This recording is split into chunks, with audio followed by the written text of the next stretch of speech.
ठीक है, तो आज मुझे स्केलेबिलिटी के बारे में बात करनी है कि स्केलेबिलिटी क्या होती है, कैसे अचीव करते हैं, क्यों चाहिए, ऑल ऑफ दैट। और जैसा मैंने पहले बताया था, एकदम बेसिक से स्टार्ट करूँगा कि पहले एपीआई क्या होता है। बहुत सारे बच्चों को ये नहीं पता कि एपीआई क्या होता है। देन क्लाउड की इतना बज़वर्ड क्यों है, what the hell is cloud. Then what scalability actually is, and then will come on to the different type of scalability. दो ही होती हैं, हॉरिजॉन्टल और वर्टिकल। ठीक है, तो एक एक करके सबके बारे में बात करेंगे, तो step by step picture clear हो जानी चाहिए। चलो, फर्स्टली एपीआई क्या होता है। ठीक है, लेट्स टेक एन एग्जांपल कि तुमने ना एक एंड्रॉयड ऐप बनाई। ठीक है, और let's say it is a books management app. ठीक है, तो तुम इस ऐप से बुक्स मैनेज करना चाहते हो।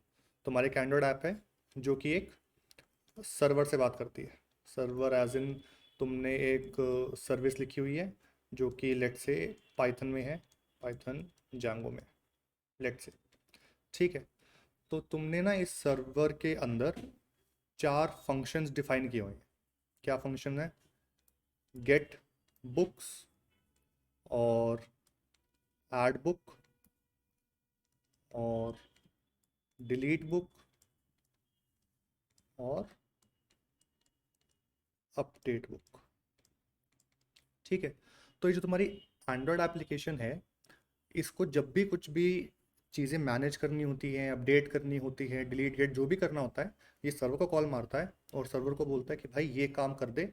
और जो डेटा आता है वो फिर अपने पास से उसको मैनेज करके एंड में मेरे को मेरी एप्लीकेशन पे दिखा देता है। सब ने इसके ऊपर काम कर रखा होता है कि एंड्रॉयड एप्लीकेशन ऐसे काम करती है। Now what APIs actually is are these four things. These four are the APIs which your server has exposed for this application to use, and by using which it will perform its functions. तो in a nutshell, API कुछ नहीं होता। API को ऐसा समझो, API is nothing but a black box। ठीक है, और उसके अंदर क्या काम कैसे हो रहा है मुझे नहीं फ़र्क पड़ता। उसमें क्या कोड लिखा है, कैसे चीज़ें फंक्शन कर रही हैं, I don't care. What I know is कि अगर मैं एक सेट ऑफ पैरामीटर्स के साथ जाऊं और मैं उसको बोलूँ कि भाई ये काम कर दे, तो वो करके मुझे सही चीज़ ला के दे देगा। ठीक, तो let's say this is a client, let's say this is a server.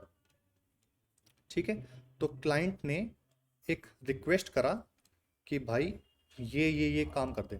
Let's say मुझे हैरी पॉटर की सारी बुक्स ला के दे दे।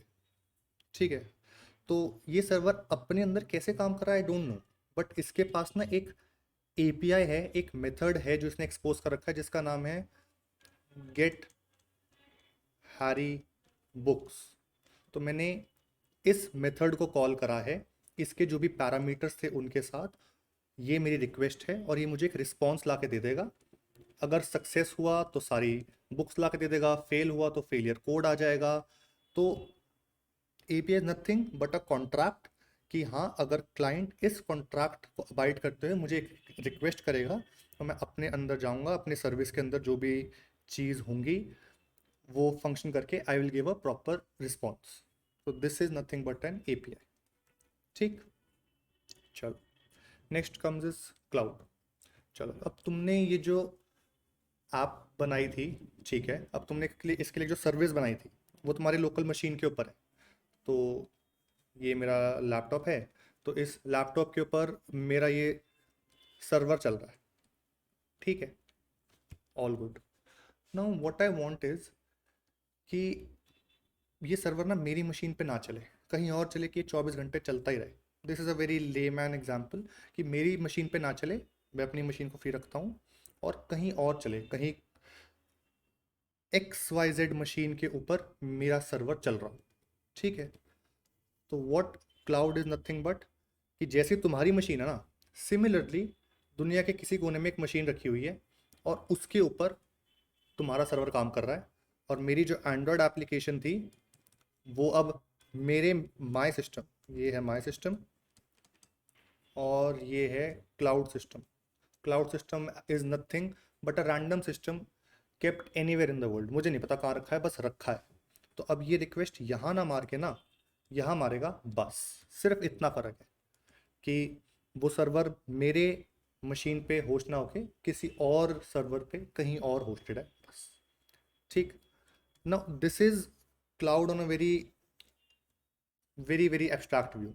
तो जैसे मैंने ये बताया, ठीक है, तो ऐसे ना क्लाउड प्रोवाइडर्स होते हैं, क्लाउड सर्विस जो देते हैं, जैसे अमेजोन देती है AWS, माइक्रोसॉफ्ट देती है एज्योर, गूगल देता है GCP, ऐसे और भी होते हैं। तो ये इन सब के क्लाउड सर्विसेज हैं। तो जैसे मैंने तुम्हें बताया कि मुझे किसी और सिस्टम के ऊपर डिप्लॉय करके, और अब मैं चाहता हूँ मेरा सर्वर वहीं चले, तो अगर मैं मान लो AWS की बात कर रहा हूँ, तो AWS की इस सर्विस को बोलते हैं EC2। कि हाँ, मुझे एक मशीन मिल जाएगी, जो तुम उसमें रैम मांगोगे, हार्ड डिस्क मांगोगे, प्रोसेसर मांगोगे, वो सब मिल जाएगा। वो मशीन मुझे नहीं पता वो एग्जैक्टली फिजिकली कहाँ लोकेटेड है, बट जो तुम काम करना चाहते हो तुम्हें वो मशीन एलोकेट हो गई, तुम उसके ऊपर कर सकते हो। ऐसे ही हर क्लाउड प्रोवाइडर की और भी ऑफरिंग्स होती हैं, जैसे EC2 है, ऐसी ECS होती है, ऐसी लैम्डा होती है, ऐसे ही डायनेमो DB है, और ऐसे ही AWS के सबसे फेमस S3 है, मतलब नेटफ्लिक्स पूरा S3 के ऊपर है।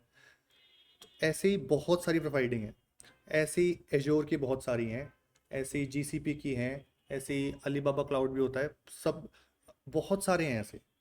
ठीक है, तो this is nothing but cloud is कि तुम ऑन द गो डिप्लॉयमेंट के लिए कब क्या यूज़ करते हो, तुम्हारी क्या रिक्वायरमेंट है, उसके बेस पे चूज़ करते हो एंड उसको यूज़ करते हो। This is nothing but cloud is. ठीक। चलो आगे बढ़ते हैं। Now what actually scalability is. ठीक है, सेम बुक स्टोर वाली ऐप है। तो ऐप एकदम, तुमने एकदम रॉक सॉलिड ऐप बनाई, तुम्हारा एक सर्वर है, अभी के लिए मानते हैं अपनी मशीन के ऊपर है। ठीक है, ये मेरी मशीन के ऊपर है, तुमने ऐप एकदम रॉक सॉलिड बनाई। तो इसके ऊपर पहले दिन 100 यूज़र्स थे, अगले दिन 1000 हो गए, करते करते करते करते एक दिन लेट से 1 लाख हो गए।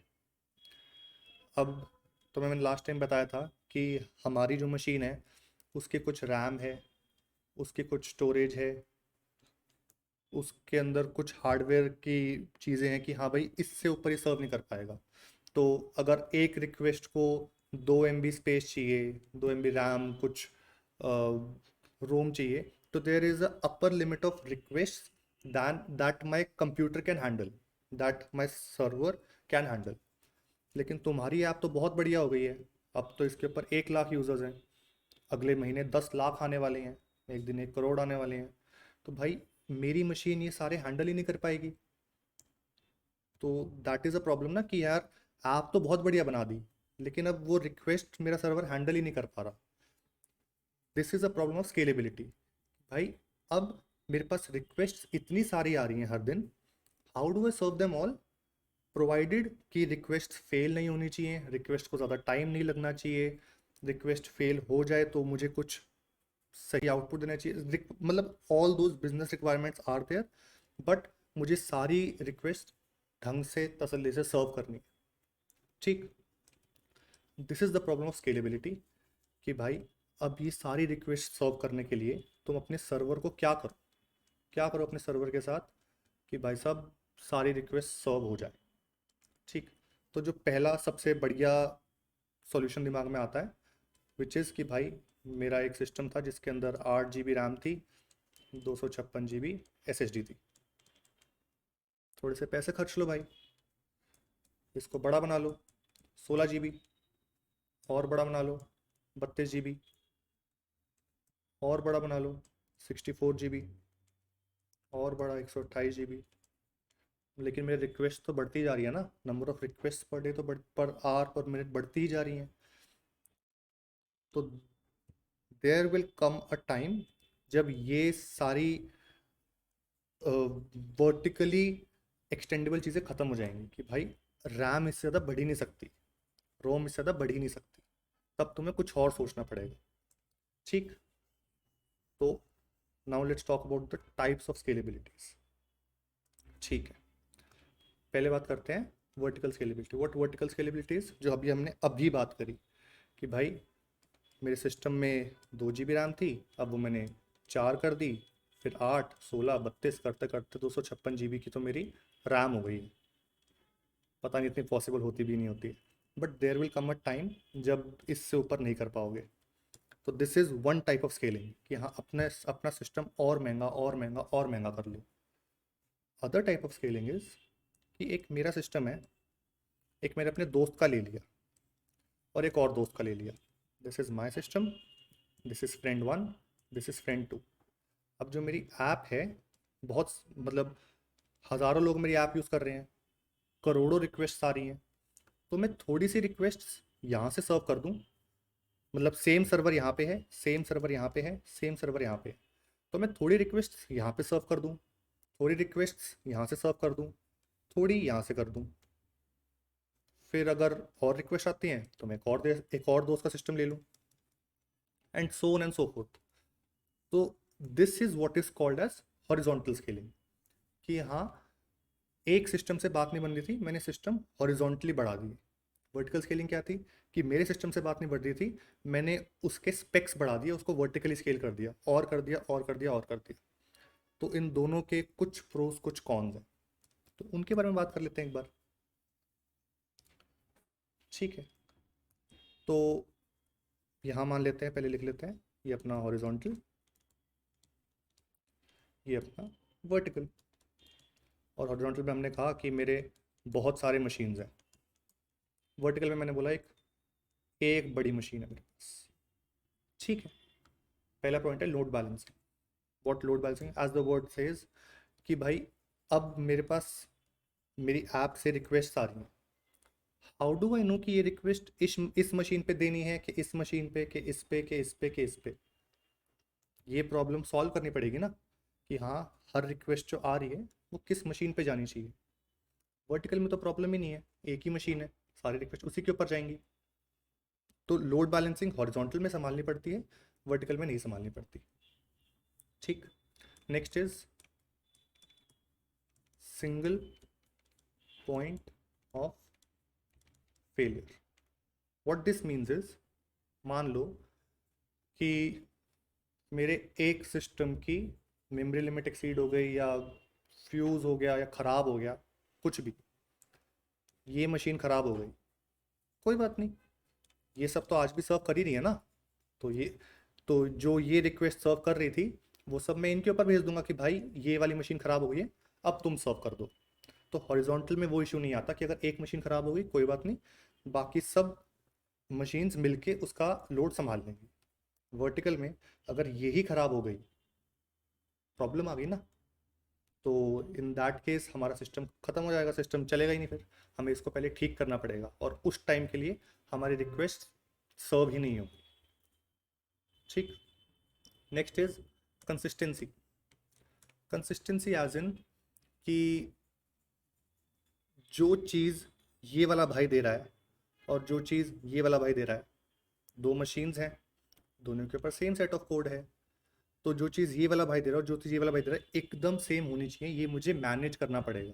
आई विल हैव टू सी कि भाई ऐसा ना हो कि जो रिक्वेस्ट इस मशीन से सर्व हो रही हैं और जो इससे सर्व हो रही हैं उनके ऊपर अलग अलग चीज़ें ही जा रही हैं।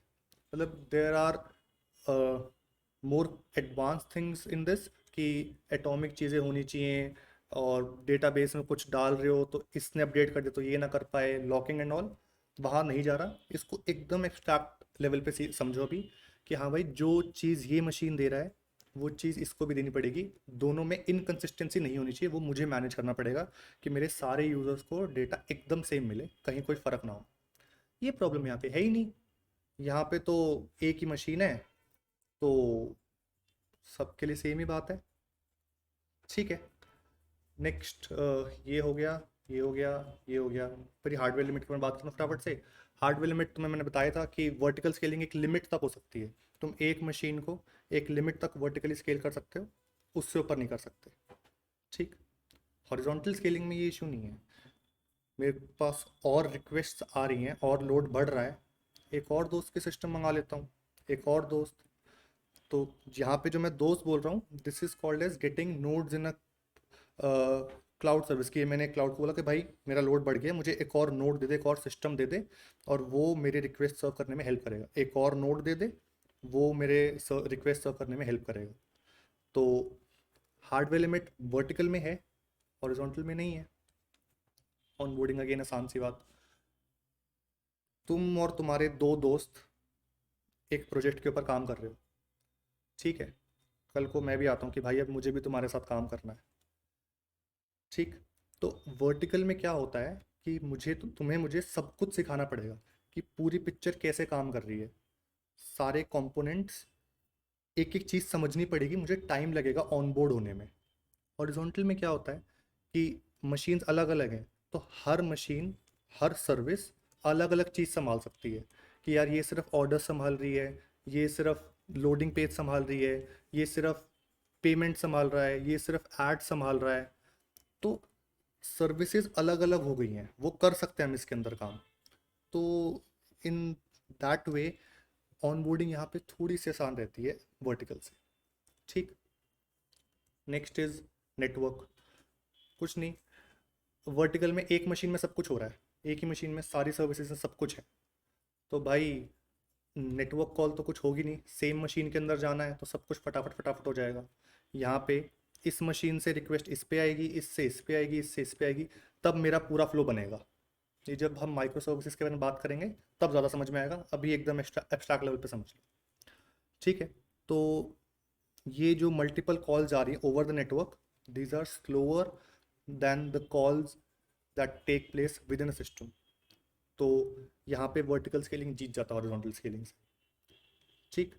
तो these were the different point जिसके ऊपर हम बात कर सकते थे कि हॉरिजॉन्टल और वर्टिकल के बारे में, ठीक। Now the question comes is कि हॉरिजॉन्टल बेटर है या vertical. Actually it is a hybrid of both, कि तुम्हारा हर सिस्टम इतना वर्टिकली स्केल्ड हो कि हाँ यार वो मेजरली रिक्वेस्ट सर्व कर पाए, बट ऑब्वियसली अगर तुम्हारा सिस्टम इतना बड़ा है कि उसके पास इतनी सारी रिक्वेस्ट आ रही हैं तो एक मशीन सब कुछ नहीं संभाल पाएगी, तो हमें उसको हॉरिजॉन्टली भी स्केल करना ही पड़ेगा, ठीक है। तो ये सब बात मैंने करी है ताकि मैं नेक्स्ट में मोनोलिथ और माइक्रो सर्विस के बारे में बात कर पाऊँ। तो नेक्स्ट वीडियो में इसके बारे में बात करेंगे।